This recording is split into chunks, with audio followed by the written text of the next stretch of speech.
Amén. Bueno, ya hemos hablado, hermano César me ha hecho algunas preguntas con respecto a mi opinión. Ustedes han podido conocer de mí, ahora usted va a tener que conocer del más importante. Amén.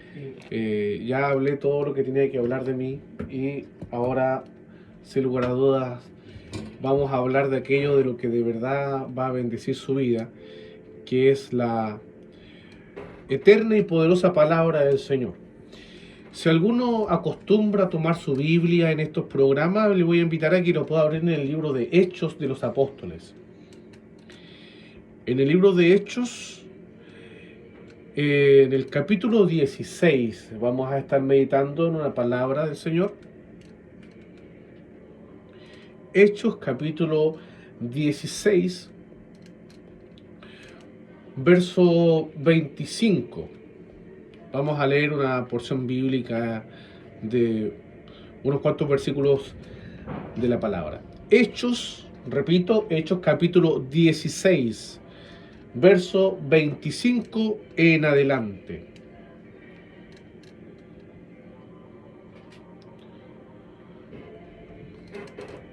Hechos capítulo 16, versos 25 en adelante. Aquí no le puedo pedir, si lo ha encontrado, confírmeme con un amén, porque no lo estoy viendo. No los estoy viendo, pero confío de que de alguna manera ya lo encontró, así que vamos a leerlo. Al menos el hermano César ya lo encontró, así que es mi primera referencia al respecto. Leemos en el nombre del Señor. Dice: pero a medianoche, orando Pablo y Silas, cantaban himnos a Dios, y los presos los oían. Amén. Entonces sobrevino de repente un gran terremoto, de tal manera que los cimientos de la cárcel se sacudían, y al instante se abrieron todas las puertas, y las cadenas de todos se soltaron. Despertando el carcelero y viendo abiertas las puertas de la cárcel, sacó la espada y se iba a matar, pensando que los presos habían huido.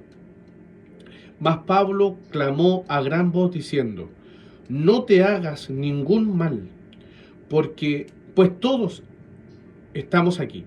Amén. Él entonces, pidiendo luz, se precipitó adentro y temblando se postró a los pies de Pablo y de Silas. Y sacándolos les dijo: señores, ¿qué debo hacer para ser salvo? Ellos dijeron: cree en el Señor Jesucristo y serás salvo tú y tu casa. Amén. Y le hablaron la palabra del Señor a él y a todos los que estaban en su casa. Y él, tomándolos en aquella misma hora de la noche, les lavó las heridas y enseguida se bautizó él con todos los suyos. Y llevándolos a su casa, les puso la mesa y se regocijó con toda su casa de haber creído a Dios. Esa es la palabra del Señor para el día de hoy. Hermanos, a menudo nos vemos enfrentados a eventualidades. Y me refiero a eventualidades a cosas que nos desconciertan. Tanto en lo masivo como fue la semana pasada, un evento tan preocupante, sobre todo para habitantes, para nosotros como leulenses, que nos digan: hubo un terremoto al otro lado del mundo y probablemente haya tsunami en las costas de Chile, a tal hora tienen que evacuar y tenemos que esperar cómo esté las otras ciudades, antes de nosotros, después de nosotros. También muchos de nosotros vivimos el terremoto del 2010, algunos tienen memoria todavía de lo que fue el terremoto del 60. Esas son eventualidades que generan un impacto importante. Pero también en lo personal, cuando pasamos algún proceso de pérdida de trabajo, la pérdida violenta de un ser querido por un evento cardíaco, por un accidente. Nosotros acá con el rubro de la pesca, los hermanos tienen que lidiar mucho con el ir y hay un porcentaje de probabilidades con las cuales ellos no vuelvan. Y esas realidades, tanto masivas como personales, muchas veces nos abruman, hermano. Así es, Señor. No porque sea complejo de resolver. Y ahí es donde está el tema. Muchas de las cosas que nos abruman, que nos agobian, no necesariamente son difíciles de resolver. Pero nuestro estado mental, emocional y por sobre todo nuestro estado espiritual no siempre es el mismo en cada situación. Sí, amén. Yo como cristiano, incluso imagínense, yo como pastor, debo reconocer con mucha franqueza, no todos los días yo estoy en la cresta de la ola en lo espiritual, en lo emocional, en lo mental. Hay días que para mí es muy fácil poder preparar una palabra porque es como que Dios me la está dictando y la escucho. Pero con los deberes pastorales, con eventualidades, con cosas cotidianas de mi familia, a veces se me hace muy difícil hilvanar siquiera una idea, y eso que uno ya ha estudiado la palabra. Yo crecí entre libros cristianos, entre Biblias de estudio, y aún así, a veces se torna difícil siquiera exhortar una palabra, cuanto más afrontar de manera cristiana situaciones que a uno le obligan en el momento a tener una reacción cristiana. Amén. ¿Ya? Espero que ninguno de los casos, en ningún caso de los que hoy día están escuchando, alguno haya tenido que revivir algún fantasma de lo que le ocurrió el 2010. Porque al menos supe de algunas personas que vivimos aquí el terremoto en Leu. Muchas de ellas, por mucho tiempo, no pudieron conciliar el sueño sino hasta después de las 3:30 de la madrugada, que fue el horario en el que ocurrió el terremoto. Así es, Señor. Muchas personas les costó mucho reponerse ante eso. Algunas quedaron por meses con su bolsito de emergencia ahí a mano bajo cualquier cosa. ¿Y por qué les hablo de esto? Por el versículo bíblico que Dios me inspiró para poder traer ante ustedes. Nosotros siempre leemos esta historia bíblica desde la vereda de Pablo y Silas, que fueron liberados, que en medio de las dificultades ellos tuvieron la capacidad de alabar al Señor, y ahí incluso muchos predicamos de que la alabanza rompe cadenas, porque eso fue lo que le ocurrió a este hombre, a estos dos hombres, Pablo y Silas. Pero quiero invitarle a ver la historia desde la perspectiva del carcelero de Filipos, que es este personaje que pasa desapercibido, pero que nos da también un mensaje importante. Este hombre, como yo les dije, no se sabe el nombre puntual de él. Se sabe cuál era su función, que era carcelero en la ciudad de Filipos.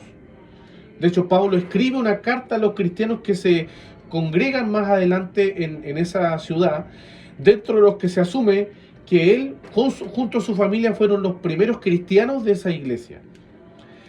El ser carcelero significaba ser un funcionario del Imperio Romano.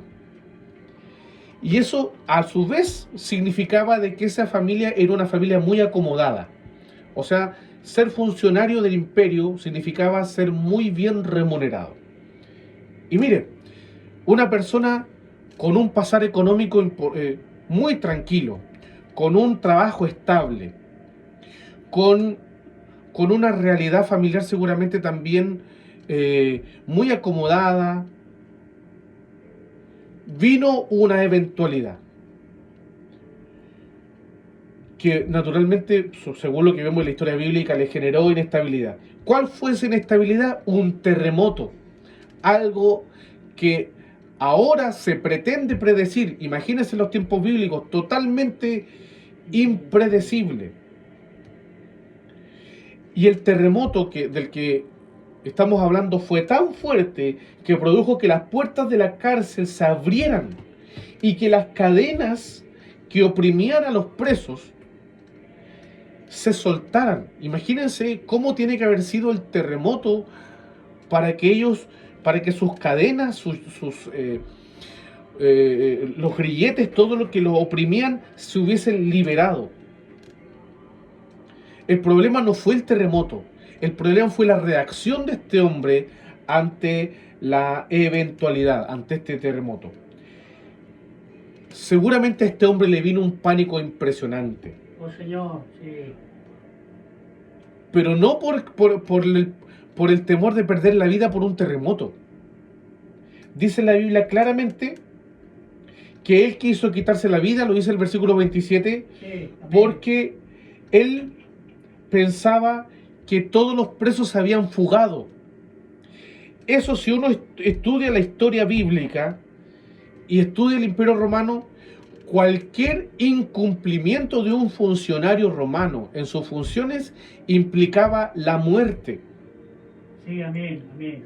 Así es. En este caso, si al carcelero se le escapaban los presos, si tenía alguna revuelta y eso no lo podía arreglar, no lo podía controlar, eso inmediatamente por sus superiores, él tenía que ser enjuiciado con la muerte.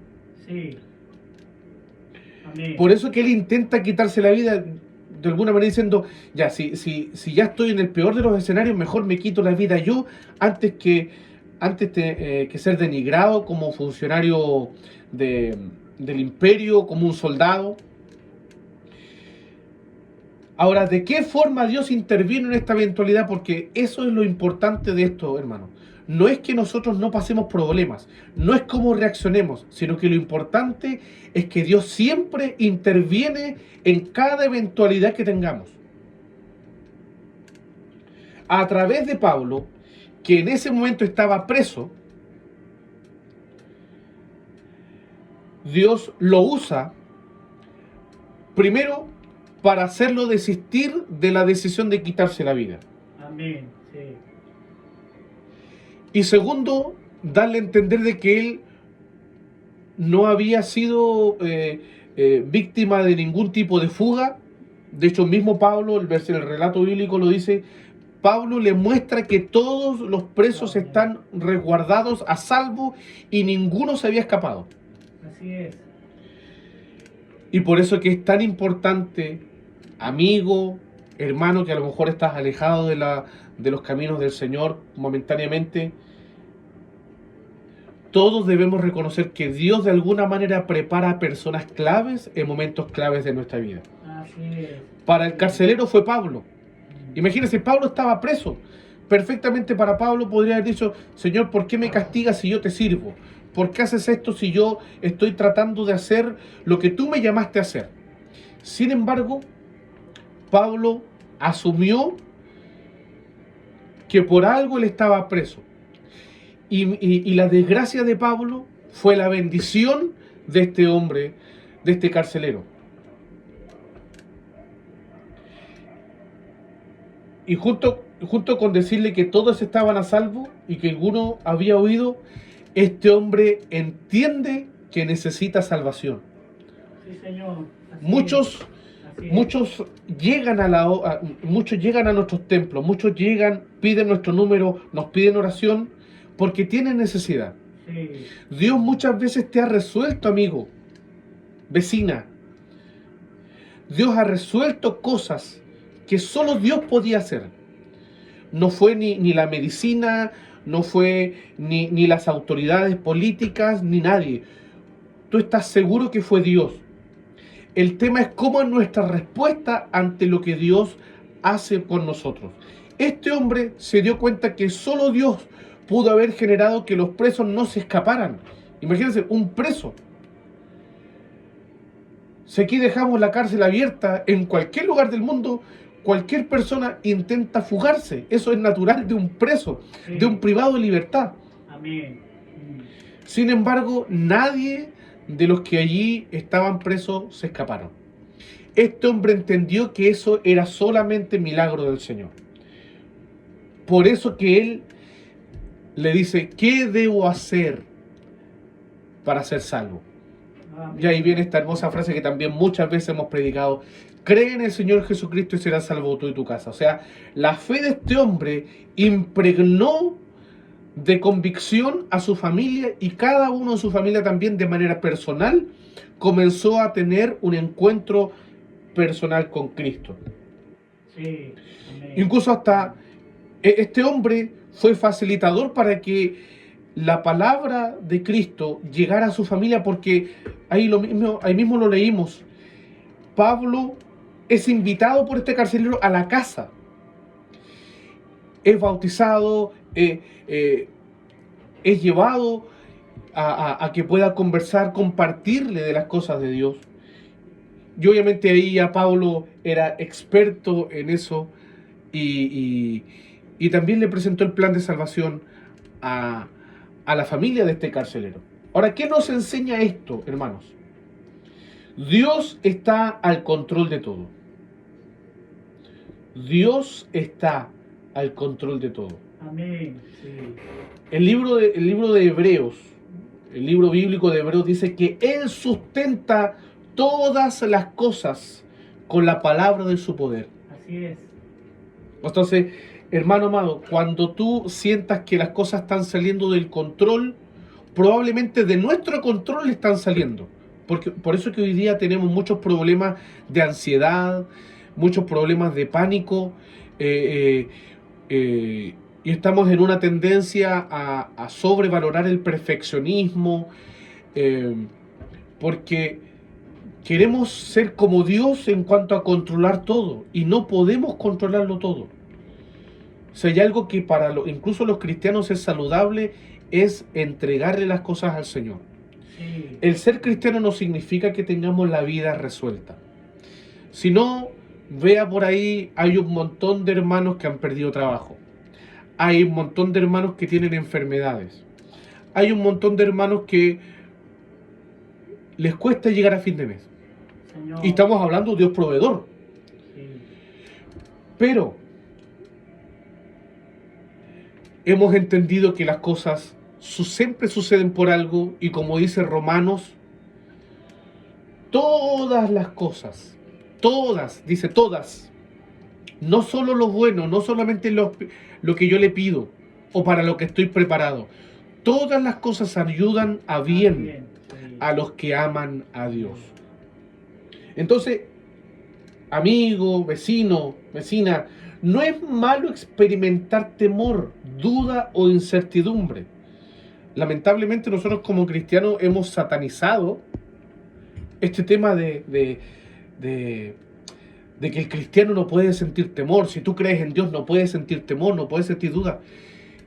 Déjeme darle una palabra de aliento. Sí, muchas veces nosotros vamos a experimentar temor. Sí. Muchas veces tú vas a experimentar duda. No siempre vas a tener, amigo, vecino, hermano en la fe incluso, no siempre vamos a tener las respuestas a todo. Porque recuerde que el único que lo sabe todo es Dios. Oh, Señor. Yo no siempre voy a tener la respuesta. Pero pastor, usted dice eso y es pastor. ¿Ha estudiado tanto? Sí. Porque aún mi conocimiento es limitado. Mi comprensión de las cosas de Dios es limitada. Sí, Señor. Pero ¿sabe lo que es malo? No es experimentar temor, duda o incertidumbre. Pero sí es malo que nuestras decisiones se basen en nuestros temores. Este hombre, por su temor de ser enjuiciado malamente, él quiso quitarse la vida. Muchas personas, incluso de manera literal, ante algunos conflictos han querido quitarse la vida. Otros han tomado decisiones que obviamente no tienen que ver, no son tan fuertes como esa. Algo tan inofensivo como: estoy enfermo, voy al médico, pido un préstamo y voy. Y a lo mejor Dios quiere sanar esa área. Dios quiere mostrarse como un Dios sanador. Por eso es que te lleva a tener una enfermedad. Oh, Señor. Sí. Como dijo alguien por ahí, ¿cómo yo voy a conocer al Dios proveedor si no he pasado necesidad? Así es. ¿Cómo yo puedo conocer al Dios protector si nunca en mi vida ni siquiera me he caído de una bicicleta? Mucho menos he experimentado un accidente automovilístico. Pero distinto es cuando, como escuché de ahí de un hermano en la fe, que iba en un bus de camino de Lego a Concepción, y el bus literalmente en el que iban se volcó. Las carteras de su ropa quedaron llenas con vidrio molido, y su cara, sus manos, su cuerpo sin ningún rasguño. Eso es experimentar al Dios protector. Amén. Pero lo que es malo es dejarse llevar por el temor. Pablo, precisamente a esta congregación de Filipos, a los filipenses le dice, no se angustien por nada. Sí. O en otras palabras dice, por nada estéis afanosos. Y oren. Y aquí voy a decir algo que a lo mejor a algún cristiano le va a parecer extraño. Oren no oren para que Dios tenga información de mis necesidades, porque recuerde, Dios lo sabe todo. Amén. Oren para que desahoguen sus angustias. Por eso que le dice, y la paz de Dios, que sobrepasa todo entendimiento, guardará vuestros pensamientos y vuestros corazones en Cristo Jesús. O sea, la oración. Nosotros, ¿por qué oramos tanto? ¿Por qué todo, ante cualquier necesidad, oramos a Dios? Porque de esa manera nosotros nos mantenemos libres de todos los problemas de salud mental. Sí. Que después de la pandemia brotaron todos. Ahí nos dimos cuenta que estábamos todos depresivos, que estábamos todos ansiosos y que estábamos todos estresados. Sí, Señor. Solo podemos experimentar la verdadera paz teniendo a Cristo en el corazón. Y recuerde que la paz, a diferencia como lo define la ONU, no es la ausencia de conflicto bélico. Porque hoy día estamos en un estado de paz porque no hay ninguna nación, prácticamente ninguna nación influenciando la guerra a otras naciones.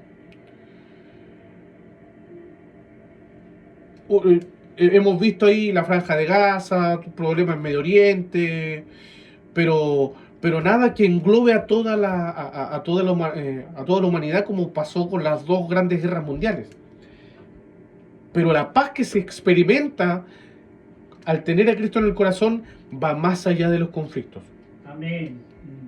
Tú puedes estar teniendo un problema y saber, ni siquiera querer creer, no. Tú sabes que Dios de alguna manera va a traer la provisión. Así es, sí. Tú no sabes cómo vas a pagar esa cuenta de universidad, tú no sabes cómo va a salir esa postulación a alguna rama de las Fuerzas Armadas. Puede que veas tu colilla de pago y no te calza con lo que necesitas para tal o cual cosa. Pero sí puedes saber que Dios está al control de todo, no porque lo tengas tú bajo control, sino porque el Dios que todo lo puede está bajo el control de todo. Amén. Por lo tanto, hermanos, ser cristiano no nos exime de sentir temor o de pánico, ni mucho menos de vivir eventos catastróficos. Pero tener a Cristo nos ayuda a vivirlos. Sí, Señor. Entendiendo que Dios lo permite por algo. Piensa eso, estimado hermano. Hay tanta gente que le reclama a Dios, Señor, ¿por qué a mí? ¿Por qué a mí si yo te sirvo? ¿Por qué a mí si yo no le hago mal a nadie? Pero vuelvo a decir, ¿cómo voy a experimentar al Dios sanador si nunca se me ha encarnado una uña del pie? Sí, Señor. ¿Cómo voy a experimentar al Dios sanador si con suerte invierto dinero en un paracetamol, en un Tapsin caliente, disculpando a quien estoy haciendo propaganda? Pero el ser cristiano nos da una herramienta para vivir esos momentos, porque la Biblia dice que nosotros si estamos en el mundo, vamos a tener aflicciones. Así es. Jesús lo dijo claramente, en el mundo tendréis aflicciones. Pero de la mano de esa declaración vino una promesa tremenda. Pero tranquilo que yo he vencido al mundo. Amén. O sea, si hay algo que va a generar en nosotros una victoria, es tener a Cristo en el corazón. Amén. Y yo lo digo principalmente porque yo llegué al pastorado porque mi papá partió de la presencia del Señor. Y yo, mientras me secaba mis lágrimas, yo tenía que estar recibiendo la iglesia. Así es. Y yo doy, pero con mucha convicción, esta declaración que Dios es el que da la paz. Sí, Señor. Porque nadie está preparado para perder a su papá a los 30 y tantos años. Y es más, en esa carrera antes de ser pastor me tocó despedir como a 6 personas en el cementerio que tenían exactamente la edad de mi papá. Nacieron entre el año 59 y 60.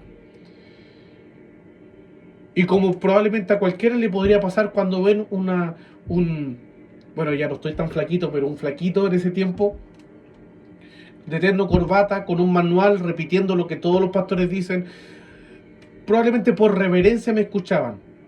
Pero yo notaba un cambio cuando decían, mire, yo saco la cuenta y veo el año de nacimiento de la persona, de su ser querido que ha fallecido y tiene la misma edad de mi papá que falleció hace 3 meses.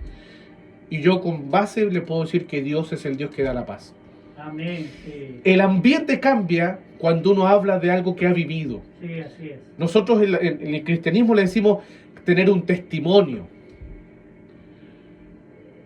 Por eso es que nosotros siempre damos gracias a Dios porque estamos llenos de testimonios que todos los días alimentan nuestra fe, alimentan nuestra confianza y lo que debería ser también nuestra dependencia del Señor. Gracias, Señor. Por lo tanto, reitero ese pasaje bíblico de Romanos que dice, todas las cosas ayudan a bien a quienes aman al Señor. Así es que, amigo, vecino, que todavía probablemente tú crees en el Señor, crees en Dios y te consideras un creyente, te invitamos a que te sumes a la fila de los salvados y que experimentes a ese Dios que te puede ayudar en los momentos difíciles, catastróficos, que cambian el rumbo de nuestra vida. Porque en nuestra fe cristiana y nuestras iglesias pentecostales nosotros creemos todavía que Dios sigue sanando. Amén. Seguimos viendo que Dios está cambiando órganos, Sí, Señor. revirtiendo diagnósticos. A veces con la intervención médica, a veces sin la intervención médica. Y Dios sigue haciéndolo. Amén. Dios sigue haciéndolo. Lo creemos, sí, sabemos. Pero eso, nuestra dependencia de ese médico, que Cristo, el médico de los médicos, no es como cuando usted va al médico y usted solamente va cuando lo necesita. Dios es alguien que está ahí para más que solamente tus necesidades. Él quiere compartir tus alegrías. Él quiere compartir, Él quiere, más allá de curarte, Él quiere estar ahí, revelarse a tus amigos a través de ti.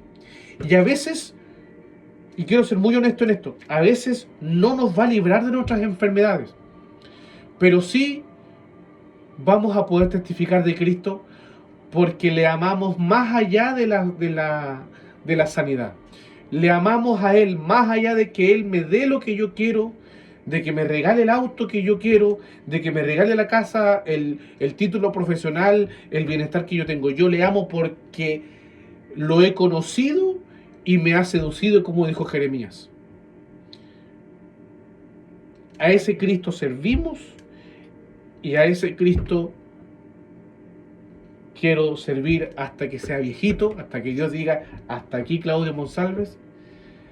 Y espero que este consejo, esta exhortación de la palabra sea de bendición para tu vida. Gracias, Señor.